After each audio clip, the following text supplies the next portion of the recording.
주시옵소서. 감사드리며 예수님의 이름으로 기도합니다. 아멘. 오늘 함께 나눌 하나님의 말씀은 로마서 12장 1절로 2절까지의 말씀입니다. 로마서 12장 1절과 2절 말씀입니다. 저희가 너무나도 잘 알고 있는 말씀입니다. 본문이 짧아서 우리가 함께 한 목소리로 천천히 읽도록 하겠습니다. 시작. 그러므로 형제들아, 내가 하나님의 모든 자비하심으로 너희를 권하노니 너희 몸을 하나님이 기뻐하시는 거룩한 산 제물로 드리라. 이는 너희가 드릴 영적 예배니라. 너희는 이 세대를 본받지 말고 오직 마음을 새롭게 함으로 변화를 받아 하나님의 선하시고 기뻐하시고 온전하신 뜻이 무엇인지 분별하도록 하라. 아멘. 워라벨이라는 제목으로 말씀을 나누겠습니다. 사역을 하다 보면 참 많은 질문을 받게 됩니다. 그 중에는 대답하기 애매하고 힘든 질문들도 참 많이 있습니다. 갑자기 오셔서 삼위일체의 교리에 대해서 자세히 설명해 달라고 말씀하시거나 하나님의 주권과 인간의 선택 사이에 어떤 관계가 있는지, 또 인간이 고통받는 것에 대한 질문 등등 참 많은 질문들이 저를 당황스럽게 합니다. 요즘 우리가 주일 오후마다 소교리 문답을 하고 있습니다. 소교리 문답 교육을 통해서 이런 질문들에 대한 답을 또 목사님께서 또 우리가 함께 책을 읽으며 찾아간다는 것이 저에게 얼마나 감사한 일인지 모르겠습니다. 또 이런 질문도 받습니다.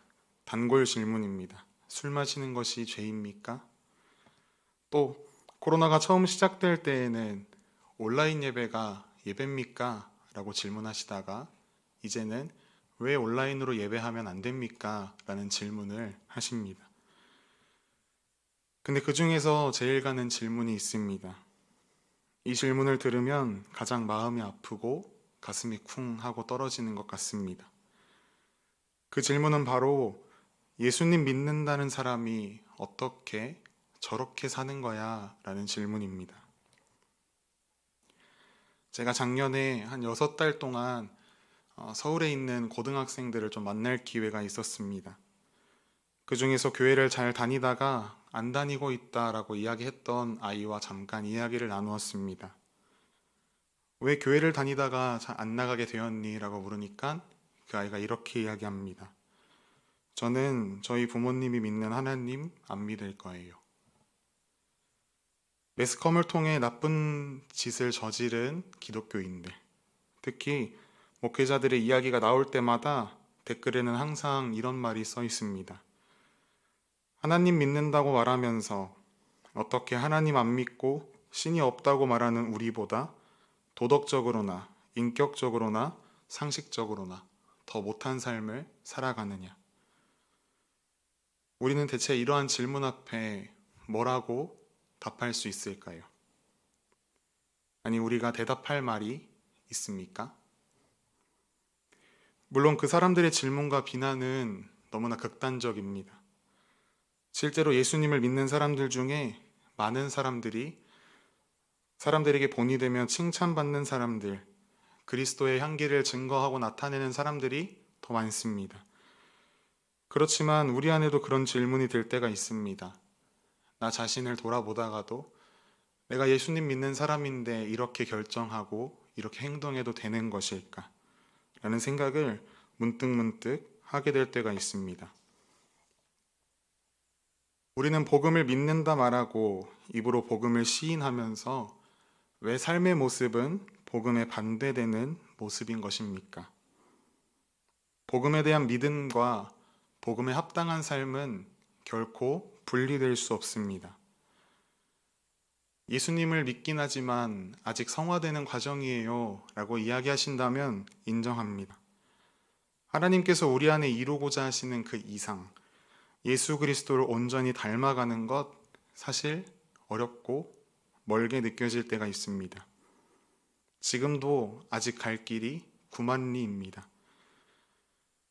하지만 그 격차를 충분히 감안하더라도 복음이 우리에게 끼치는 삶의 변화가 너무나 미비해서 수많은 세월 동안 신앙생활을 했지만 이전과 지금의 삶 속에서 큰 변화를 찾아볼 수 없을 지경이라면 분명히 우리의 삶에 문제가 있음을 깨달아야 합니다.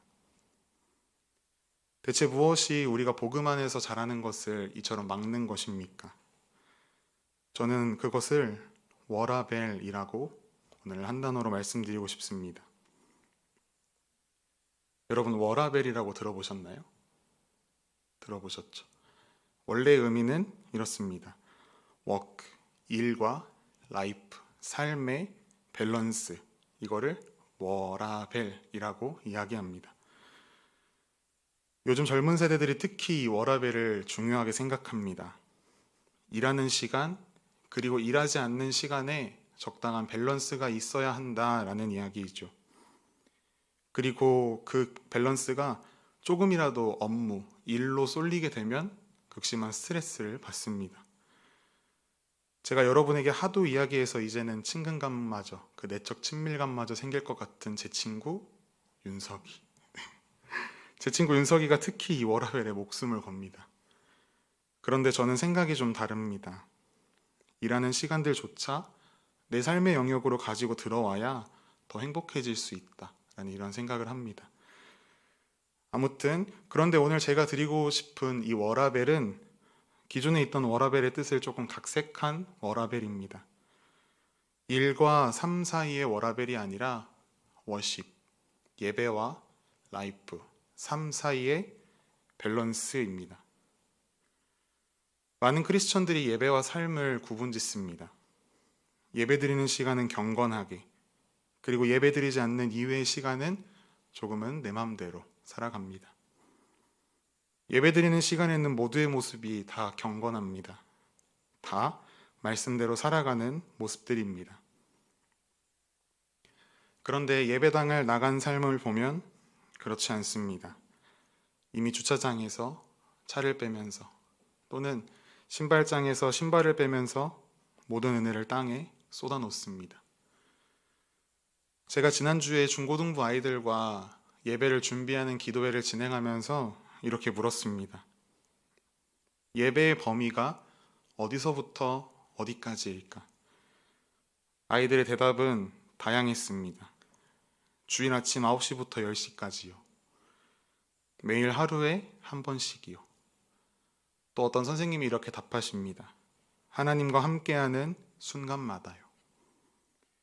여러분의 생각은 어떠십니까? 여러분이 생각하는 예배의 범위는 어디부터 어디까지입니까?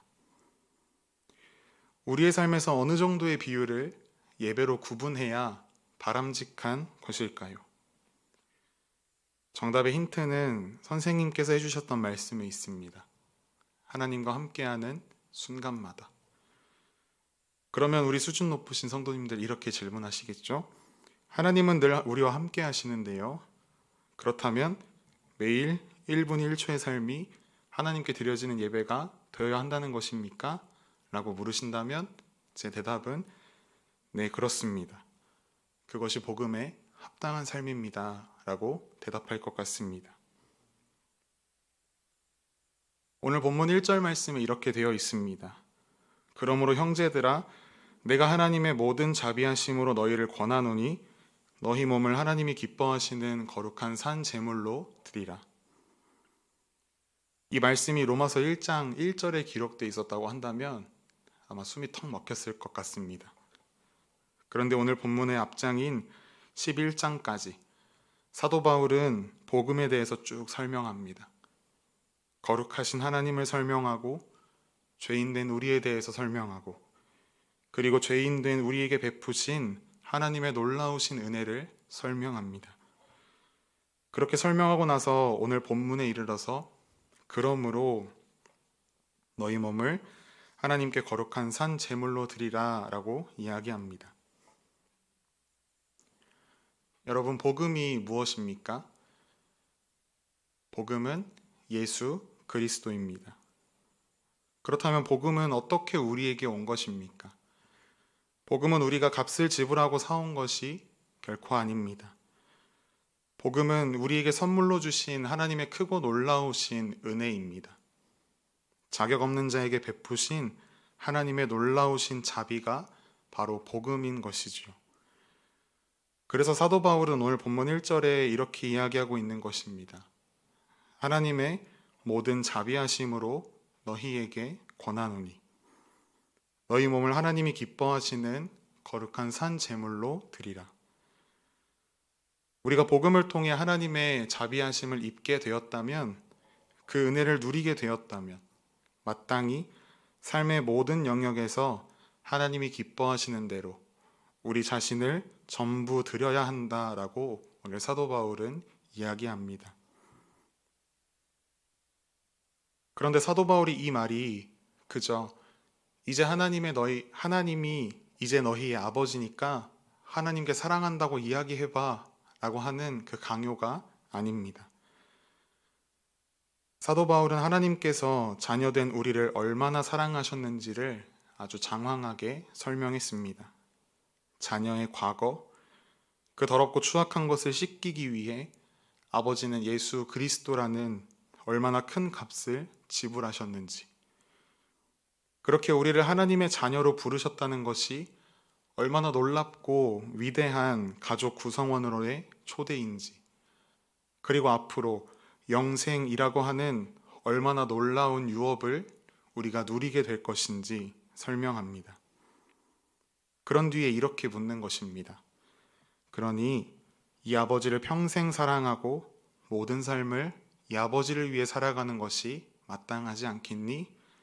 그것이 너희가 하나님 아버지께 드릴 합당한 예배란다. 여러분은 이 사도 바울의 권면에 뭐라고 답하시겠습니까? 아멘이라고 답하지 않으시면 오늘 집에 가실 수가 없습니다.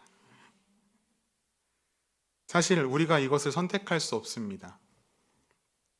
우리는 당연히 우리에게 영생의 복을 누리게 하시는 하나님을 위해 우리의 모든 순간을 살아가야 합니다. 그렇다면 하나님께서 기뻐하시는 삶을 살아가기 위해서는 우리가 어떻게 해야 할까요? 오늘 본문 2절 말씀 우리가 한번 같이 읽도록 하겠습니다. 오늘 본문 2절 말씀입니다. 시작.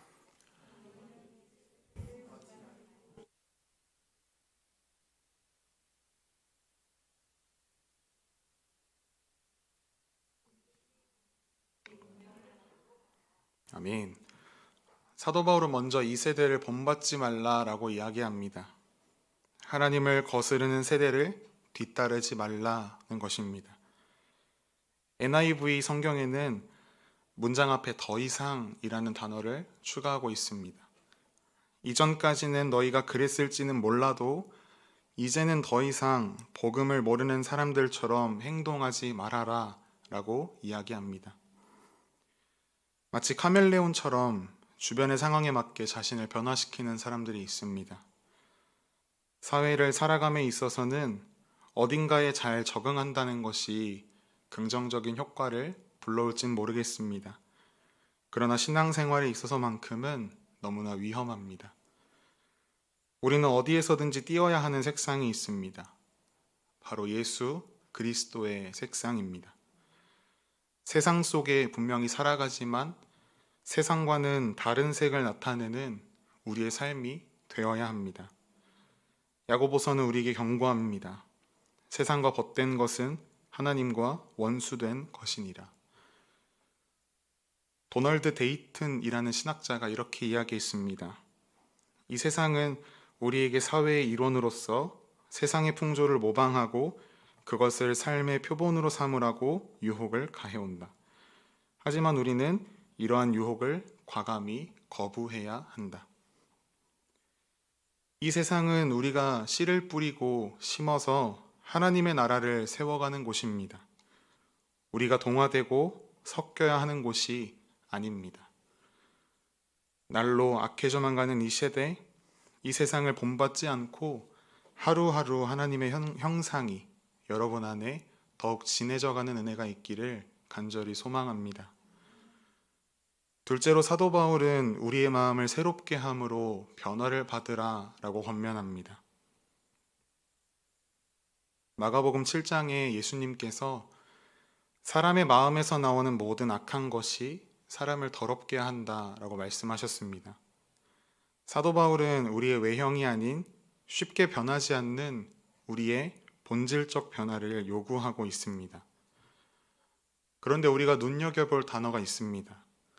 바로 변화라는 단어인데요. 본문에서 변화해라가 아니라 변화를 받으라 라고 설명합니다. 누군가 변화시켜 주어야 한다는 것이지요. 그분이 바로 누구시겠습니까?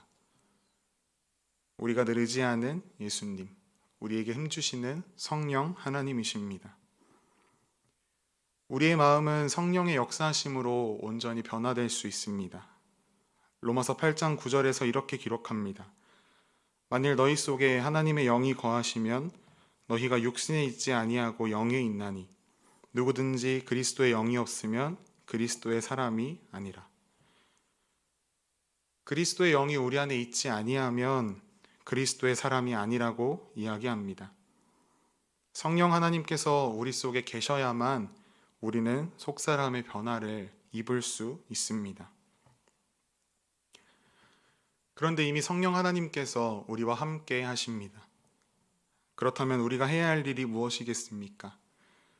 우리 안에 내주하시는 성령 하나님께서 우리의 마음을 마음껏 가꾸어 가실 수 있도록 우리의 마음을 내어드리는 것이지요. 그리하였을 때에 성령 하나님께서 우리를 예수 그리스도의 장성한 분량에 충만하게 이르기까지 우리의 마음을 변화시키시며 우리를 자라게 하실 것입니다.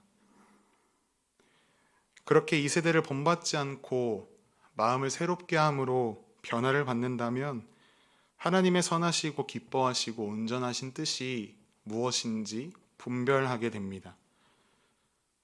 그런데 이 문장을 어떻게 읽으면 바울의 마지막 문장이 앞의 내용과 중복되는 것처럼 들려옵니다.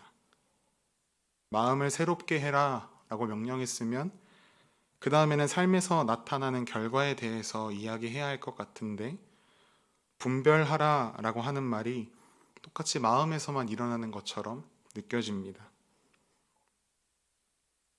이 분별하다 라는 말의 원어적 의미를 잘 살린 번역에서는 이 단어를 증명하다 라고 번역했습니다.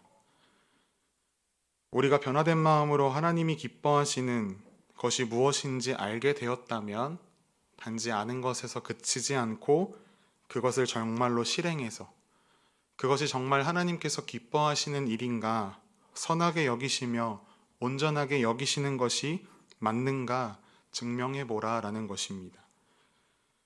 그것이 무엇을 통해 증명되겠습니까? 성령 하나님께서 우리 삶 속에 자라게 하시고 맺게 하시는 열매들을 보면서 이것이 정말 하나님께서 기뻐하시는 일이구나 라는 것을 우리가 확증할 수 있습니다. 사도 바울은 그 확증된 하나님의 뜻, 우리 삶의 각 영역에 두고 계신 하나님의 선하시고 온전하시고 기뻐하시는 뜻을 오늘 우리가 읽은 본문 뒤에 이어서 길게 소개합니다. 교회에서, 세상에서 우리의 생각이 어떻게 변화되어야 하고 우리가 어떻게 변화된 삶을 살아가야 하는지 설명하고 있습니다. 그리고 그 핵심이 바로 오늘 우리가 읽은 로마서 12장 1절과 2절 말씀인 것입니다. 우리 남동탄 지성교회 성도님들 한 분 한 분의 삶이 이러한 삶이 되기를 간절히 소망합니다. 사랑하는 여러분, 여러분들의 삶은 하나님께 드려지기 위해 구별된 거룩한 삶입니다. 여러분의 삶은 어떤 영역도 예외 없이 다 하나님 아버지의 것입니다. 우리의 시간, 우리의 물질, 우리의 몸의 일부가 아니라 우리 삶 그 자체가 하나님께 드려지기 위해 구별된 거룩한 산 제물이라는 것입니다. 여러분은 복음이라고 하는 하나님의 놀라우신 자비로 새롭게 지으심을 입은 하나님의 자녀입니다. 우리가 사랑을 고백해야 할 대상은 오직 하나님 한 분이시며 우리가 오직 기쁘시게 해야 하는 대상 또한 하나님 한 분이십니다. 우리가 하나님께 예배드릴 때에 하나님께서 가장 기뻐하십니다. 그렇게 우리의 모든 삶을 하나님 앞에 예배로 올려드릴 때에 하나님께서 가장 기뻐하실 것입니다. 이 세상 사람들의 생각과 삶의 방식을 따르지 마십시다. 하나님께서 기뻐하시는 뜻이 무엇인지를 알고 날마다 마음을 새롭게 하여 그분의 뜻대로 살아가는 삶으로 변화되십시다. 주야로 하나님의 말씀을 묵상하십시다. 말씀을 통해 깨달은 것으로 만족하지 말고 그대로 살아가십시다. 그렇게 우리가 매 순간순간에 우리의 모든 삶을 마음을 다해 하나님께 올려드리는 예배로 살아갈 때에 이 세상에서 섬김으로 칭찬받게 하실 것입니다. 날마다 구원받는 자의 수가 우리 안에 넘치게 하실 것입니다. 예배와 삶, 몇 대 몇, 그것이 아니라 예배는 우리의 삶 전부입니다. 우리의 삶이 예배 자체가 되어야 합니다. 사람들은 질그릇 같은 우리를 보며 비웃을지 모릅니다. 그러나 얼마 가지 않아 그 질그릇된 우리 안에 담긴 예수 그리스도라고 하는 찬란한 빛을 보며 비웃지 못하게 될 것입니다. 그리스도인이면서 왜 그렇게 사냐? 라는 질문이 아니라 어떻게 그렇게 살 수 있냐? 라는 질문을 듣는 삶. 그리고 그 질문에 웃으며 예수님 때문에 라고 답할 수 있는 우리 모두의 삶이 되기를 간절히 소망합니다. 우리 함께 찬양하시겠습니다.